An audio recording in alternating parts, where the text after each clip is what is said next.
tous, j'espère que vous allez très bien. Aujourd'hui, pour se changer un petit peu les idées, j'ai décidé de vous parler un petit peu de mes goûts musicaux, qui sont plutôt particuliers, n'est-ce pas? Bon, je vous ai déjà dit, je pense à plusieurs reprises, que j'étais fan des musiques des années de 60 jusqu'à 90, même si après je dis pas que les musiques de maintenant je ne les aime pas, au contraire.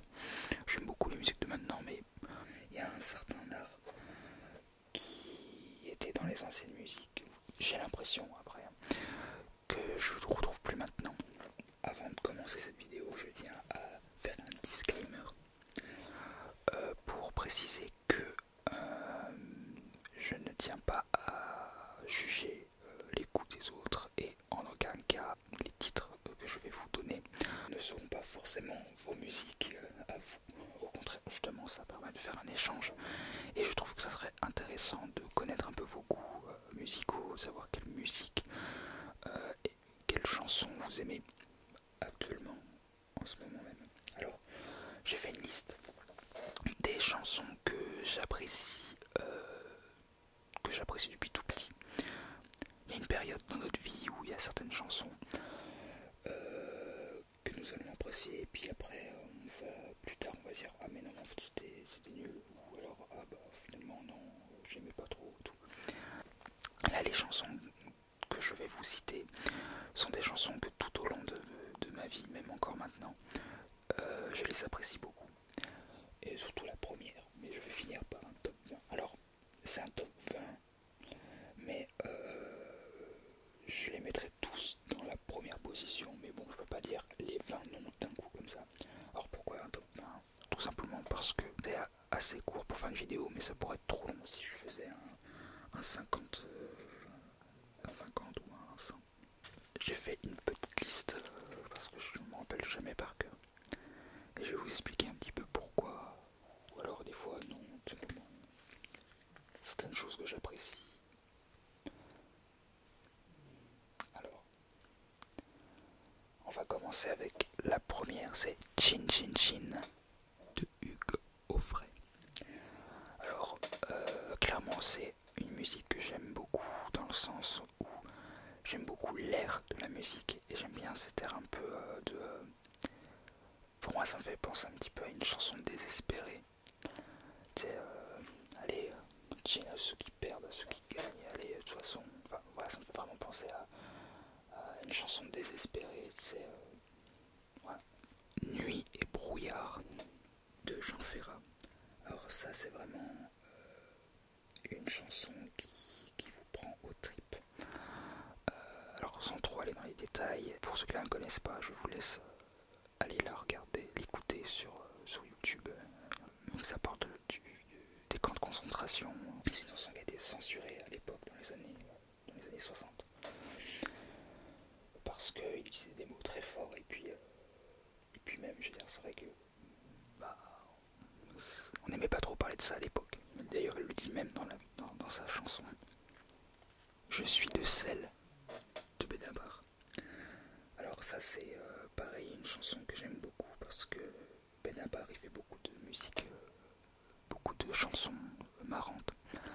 Il se met à la place d'une femme qui n'est pas forcément belle et qui, franchement, je vous laisse pareil, l'écouter parce que je trouve qu'elle est vraiment très intelligente cette chanson. Par désespoir de C. Jérôme. Alors j'aime beaucoup C. Jérôme parce que je trouve que j'aime beaucoup ses musiques, son air un petit peu vraiment des 70s. Mais pareil, lui il faisait beaucoup de chansons à minette comme diraient certaines vieilles personnes. Mais de temps en temps on pouvait tomber sur des chansons un peu plus réfléchies comme justement Par désespoir où il nous explique un peu son parcours pour en arriver à où il est maintenant. Et j'aime bien ces chansons un peu qui changent le répertoire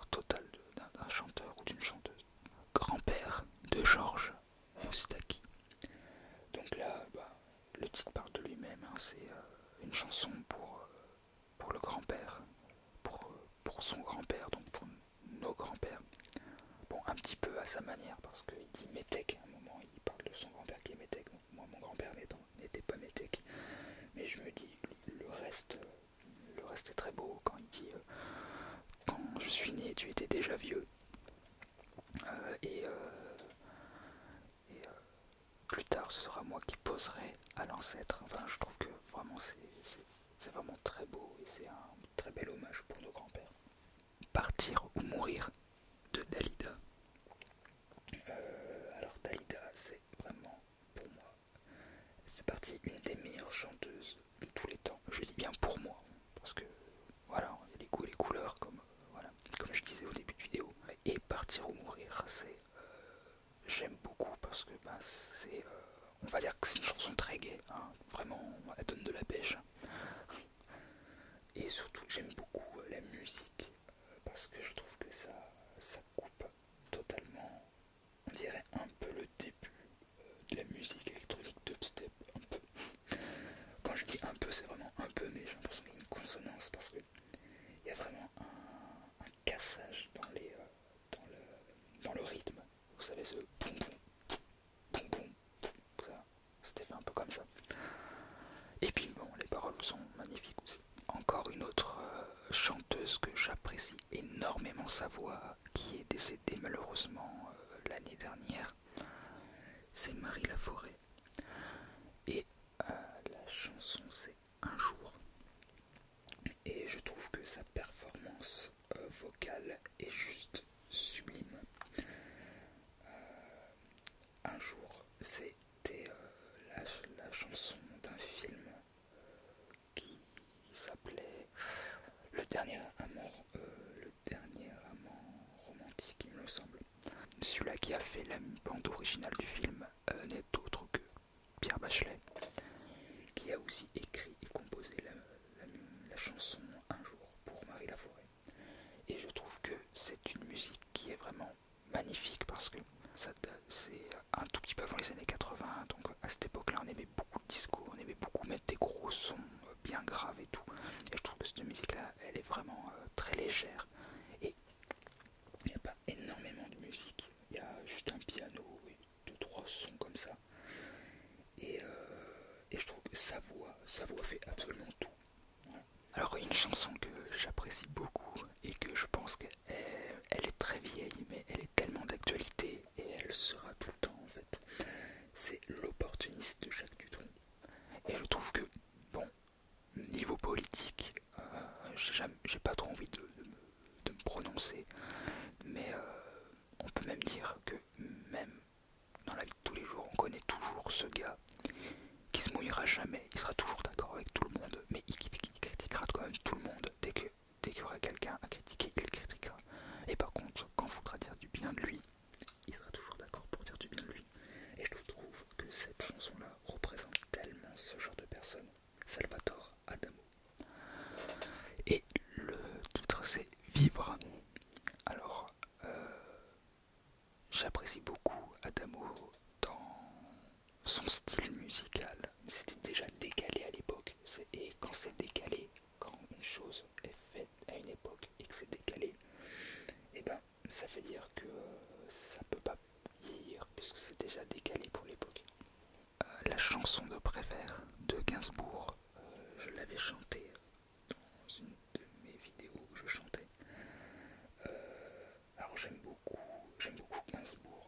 Je suis pas hyper fan de la personne, mais je trouve que pour le côté musical et artistique, je trouve que c'était quelqu'un de très doué. Et le mec, il avait une voix quand même. Je veux dire, dommage sur la fin, on l'entendait même plus chanter, mais il avait une voix, hein, clairement. Le petit train de Raphaël. J'aime beaucoup cette chanson-là parce que je trouve qu'elle représente bien la rupture de l'enfance. Je veux dire, on quitte l'enfance, on devient adulte, et le petit train de ma jeunesse, c'est un peu on se rend compte en fait qu'on a grandi, on se rend compte qu'on est devenu adulte, et en fait on a envie de revenir jeune, mais c'est trop tard, et on s'en rend compte que maintenant. Et je trouve que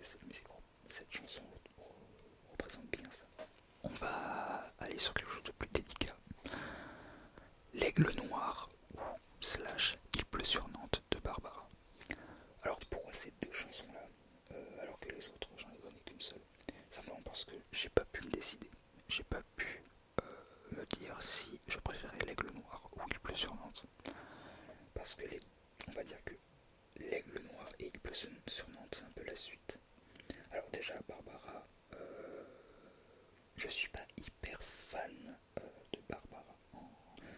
Je veux dire, il y a énormément de chansons que j'aime, mais pas assez pour dire que c'est non plus ma préférée en chanteuse. Mais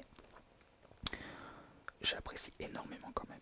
Et surtout, je reconnais qu'elle avait un sacré talent. De fou. Pourquoi est-ce que j'aime ces deux chansons-là? Pourquoi je dis que c'est la suite? Alors, ce que je sais, c'est que dans son enfance, Barbara avait été violée par son père. Et la musique, l'Aigle Noir, normalement représente implicitement la fin de son innocence et le début, et justement son viol. Et l'Aigle Noir représente en fait la fin de son innocence. Et d'un autre côté, l'Aigle Noir aussi représente la fin de l'enfance de manière générale, de tout le monde. Donc c'est un petit peu compliqué. Et Il pleut sur Nantes, ça serait la suite de l'Aigle Noir, de la première version dont je vous ai parlé, parce que elle raconte la mort de son père. Et dans cette chanson, elle explique que elle aurait aimé quand même revoir son père pour pouvoir au moins lui reparler, mais c'est trop tard. Et pareil, cette musique, cette chanson-là, elle est vraiment très touchante, vraiment très prenante. Les vieux de Jacques Brel. Alors, ne pas confondre avec Les vieux amants, qui n'est pas la même chose. Les vieux de Jacques Brel n'est pas forcément une chanson très connue de lui. Et j'aurais pu le dire Ne me quitte pas, ou alors Au suivant, vraiment des très connus. Mais j'ai vraiment préféré donner des titres que peut-être vous ne connaissez pas forcément. Et je me dis que ça permettrait de faire découvrir des choses. Parce que si je dis Ne me quitte pas, forcément tout le monde connaît, tout le monde a déjà entendu. Et j'ai envie un peu de vous faire connaître, pour ceux qui ne connaissent pas justement, des chansons pas très connues. Ça parle un peu justement des vieux sur leur dernier moment de vie. En fait, ils parlent à la place d'eux, donc que le temps devient vraiment monotone quand on devient vieux, que on a peur. Celui qui reste, est-ce qu'il est vraiment heureux au final d'être resté? Enfin, voilà, c'est plein de suppositions, On est sur une dose un peu plus marrante, hein, parce que c'est vrai que je vous envoie plein de chansons tristes. Là, on est sur du Camini. Ah oui, là, j'ai complètement défoncé mon registre. Et cette chanson de Camini, c'est Les Champs. Et je trouve que moi j'aime beaucoup Camini, hein. Je sais qu'il y en a plein qui n'aiment pas trop parce qu'il est pas pris au sérieux. Mais des fois c'est bien de pas être pris au sérieux parce que d'un côté t'es pas pris au sérieux, mais d'un autre côté je trouve que Camini il est sous-coté. Alors qu'il mériterait vraiment, après je dis ça pour moi, mais je trouve qu'il mériterait vraiment une grosse place. Peut-être pas dans le rap game parce que, bon après je suis pas hyper fan du rap.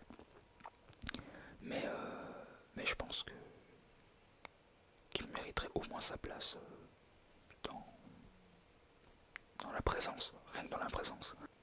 Les gens, c'est une critique en fait sur les gens. Et il y a une phrase qui est vraiment hyper forte. À un moment il dit Dieu aime pas les gens qui font du mal. Et les gens ont pas trouvé mieux que de faire du mal, mais au nom des dieux. Et je trouve que cette phrase elle est mythique. Je trouve que franchement c'est une punchline, mais vraiment envoyée au monde entier, quoi. Maintenant on repart sur un registre un peu plus triste. C'est Le Père prodigue de Georges Chelon. En fait le titre il est inversé. En fait le titre, on pourrait croire ah ouais c'est un père majestueux, mais en fait pas du tout justement. Et faut savoir que c'est une chanson qui date des années 60 et qui est vraiment intemporelle parce que ça parle d'un père qui est parti, qui a abandonné sa femme et enfants et qui revient justement pour voilà, je veux dire, le père est séparé et il revient, le fils il a presque une vingtaine d'années et tout le boulot il a été fait, quoi, on peut dire ça comme ça. Et justement là c'est le fils qui parle et qui dit c'est bien la peine, hein, tu sais, tu t'as jamais voulu prendre de mes nouvelles, tu crois que j'ai pas grandi sans problème, enfin bref. Il lui reproche tout un tas de choses et faut savoir qu'à cette époque là c'était hyper rare dans les années 60 de faire des chansons les années 60, les années yéyé, c'était les Peace and Love, enfin, faire des chansons très tristes, c'était extrêmement rare. Enfin, je dirais pas triste, mais très prononcé, très pointu. C'était très très rare. On avait quelques-uns qui sortaient du lot. C'était souvent des chansons comme Sheila, on va Surprise Party, compagnie. Enfin voilà, c'était vraiment de l'innocence pure, quoi. Hier encore de Aznavour. Alors déjà, Aznavour, est-ce que j'ai besoin de vous préciser que c'est un des plus grands écrivains chanteurs de tous les temps? Je viens quand même vous le préciser. Il a écrit plus de, je sais pas, mais je crois qu'il a écrit plus de 2000 titres et qui ont été à travers le monde. C'est un des chanteurs les plus connus du monde, qui est décédé le jour de la mort de mon grand-père aussi. La chanson que dont je vais vous parler, c'est Hier encore. Elle est assez connue celle-là, je vous l'accorde. C'est vrai que je voulais vous faire présenter des chansons qui étaient pas non plus très connues, mais Hier encore, je trouve que c'est vraiment pareil. Quelqu'un qui se souvient de ses 20 ans et qui se dit c'est vrai que j'ai un peu merdé, quoi. J'aurais pu faire de meilleures choses, mais bon. Bon voilà, c'est fait, c'est fait. Mais bon, où sont à présent mes 20 ans? Et je trouve que c'est hyper fort. Bon, Aznavour, il a toujours été très pointu dans ses textes, hein, même dans les années 60. Il en faisait quand même des. D'ailleurs, je crois qu'elle est des années 60 en celle-là. C'est pour ça d'ailleurs que je pense que c'est l'un des meilleurs écrivains de tous les temps. Ce n'est pas à Dieu que j'en veux, de Daniel Guichard. Alors pareil, Daniel Guichard, je suis pas non plus hyper fan de sa voix, même si je préfère sa voix vers les années 80 jusqu'à maintenant. D'ailleurs, c'est quelqu'un qui est extrêmement au top de la technologie. Il a sa propre chaîne YouTube où il met ses musiques dessus. C'est très intéressant. Et puis il est extrêmement ouvert à tout le monde. Il accepte tout le monde à se faire interviewer dans la rue et tout. C'est vraiment quelqu'un de très sympathique. Je trouve que c'est vraiment quelqu'un de très sympathique. Cette chanson-là parle vraiment, c'est une critique de la religion, mais à travers les hommes. Il faut savoir que la plupart des guerres qui se sont déroulées ont souvent été des guerres de religion. Puis la laïcité de la République, c'est vrai que tout était régi par la religion. Bon, j'ai pas envie de vous faire un cours d'histoire, et puis j'ai pas envie de me tromper, parce que là je vous parle vraiment par souvenance de mes cours de collège. Donc voilà, j'ai pas envie de vous dire des bêtises. Mais voilà, je sais que l'église et l'État étaient vraiment très liés. Et donc beaucoup de guerres se sont passées suite à ça. Et c'est pour ça que justement il a fait une chanson là-dessus, parce qu'il critiquait pas la religion en elle-même, parce que la religion, normalement, de manière générale, la religion est censée parler d'amour et de paix. Mais c'est pas vraiment le cas, on est d'accord. Et justement, il disait que ce n'est pas à Dieu que j'en veux, mais à ceux qui l'ont créé. Alors un que j'apprécie beaucoup et qui est décédé il y a vraiment pas longtemps, et je n'étais même pas au courant de sa mort, c'est vraiment par hasard que je suis tombé sur internet et je me suis dit c'est abusé qu'il n'y ait pas eu plus d'infos que ça sur sa mort. C'est Art Sullivan. J'imagine que je vais même, si certains d'entre vous le connaissaient et qui n'étaient même pas au courant de sa mort, il y a de grandes chances, donc désolé de vous l'apprendre là. Art Sullivan, pour ceux qui ne connaissent pas, c'est un chanteur belge qui a chanté Petite fille aux yeux bleus, Ensemble, enfin, plein de chansons très connues dans les années 70. Il a fait plein de tubes, mais il n'en a pas fait des masses parce qu'il a vite arrêté. Et une que j'apprécie beaucoup, c'est Sur le bord d'une vie, que je vous conseille vraiment d'écouter. C'est sur le décès d'un ami. C'est une chanson qui a complètement chamboulé son répertoire, parce que lui il était du genre à chanter des chansons d'amour. Et là, bim, une chanson sur la mort. Que se passe-t-il? Mais je ne le sais pas. J'ai l'impression qu'en fait ça devait peut-être être une de ses préférées, je pense, parce que pour changer, pour vraiment faire une chanson différente comme ça de tout ton album, de tout ce que tu fais, forcément que c'est quelque chose que tu aimes et que tu as envie de perfectionner. Il va sans dire que, bon, je mets en deuxième position Pierre Bachelet, hein, que je pense que vous êtes nombreux à savoir que je suis très fan de Pierre Bachelet. Et c'était extrêmement dur pour moi de faire une sélection parce que, ben, voilà, je veux dire, pour moi j'aime toutes ces musiques, hein. Il n'y en a aucune que je n'aime pas. Je les aime toutes, une plus que d'autres, mais voilà, et c'était très dur pour moi de faire une sélection. Et je me suis dit, quitte à faire une sélection, autant choisir une qui